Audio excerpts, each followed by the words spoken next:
Seni sevmez, beni sevmez, o bizi sevmez.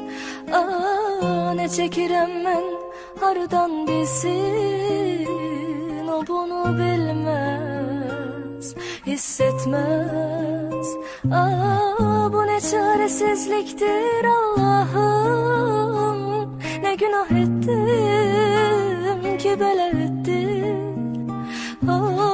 Son olmayan bir yol seçtim, karşılıksız birini sevdim.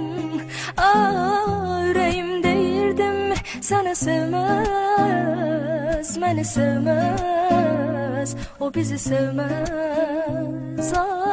Ne çekirem ben hardan bilsin,